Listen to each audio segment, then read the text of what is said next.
from South Dakota. It's fine, none of you are from South Dakota. I was ready for the awkward pause. Anyone actually physically been in South Dakota? Really? Have you? Not North Dakota. People are always like, I'm in North Dakota. I'm out in Fargo. That's a whole different state. So I grew up in South Dakota, which is like, when you're there, you think it's fine until you move somewhere else and you realize that your upbringing was sort of bizarre. So I'm going to tune you into a little bit of like my 8 and 9-year-old trauma. This is like all 8 and 9 years old. So we go to school and they have the all-school assemblies. Remember the all-school assemblies? And I was like kind of nervy, so I'm like sitting in the front row. Principal's talking, all-school assembly. Okay, all-school assembly, and then they bring in a police officer. So I'm like, police officer's talking. And police officer shares, please ensure that in your parents' car they have flares, wool blankets, and food and water, just in case your car was to run off the road into a snowbank. You guys are from Florida, you don't understand. And there were no cell phones, right? So if your car was to run off the road into a snowbank, you could potentially die, freezing of hypothermia. 8 years old, not age appropriate. So I go home and tell my parents. I was traumatized for like years. I'm in the back seat for years, like hands on 10 and 2, Dad, let's do this. Get that station wagon where it needs to go. But this is, you know, the educational system. I went to another one, they had these all-school assemblies. Doctor comes in and says, these are healthy lungs. Here's a picture of healthy lungs. Here's a picture of smokers' lungs. If any of your parents smoke, I was born in the 70s, of course. There are pictures of me in a diaper with my mom.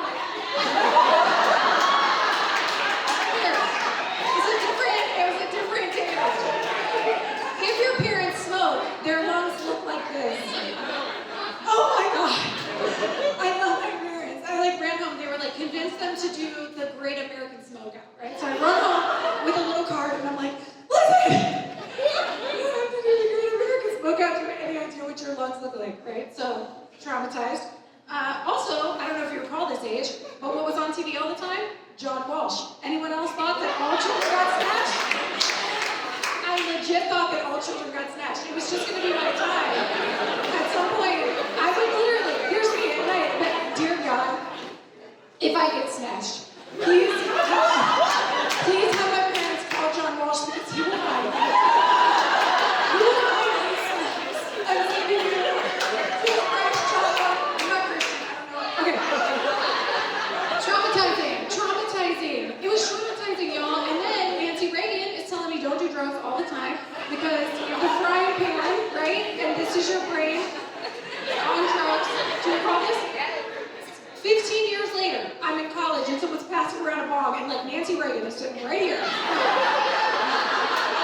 You see your brain on drugs, don't do it. I'm like, sorry, I'm gonna pass. So, and then at home, additional trauma. My mom decided when I was 9, Ogilvy home perm. Anybody have the Ogilvy home perm? Good, didn't it, girl? That is tight. It's like a Jerry curl but dry. Are you aware? It's like a Jerry curl but it's dry. And you go to school the next day and try to play like what? No, it's the same. So I had the Ogilvy home perm. And then my mom is like, listen, we don't have a lot of money. I'm going to make your Halloween costume. Fine. Swear to God. Clear garbage bag, goes to like here, filled with balloons, okay? Visualize. Shower cap, clear shower cap, balloon on top, jelly bean jar.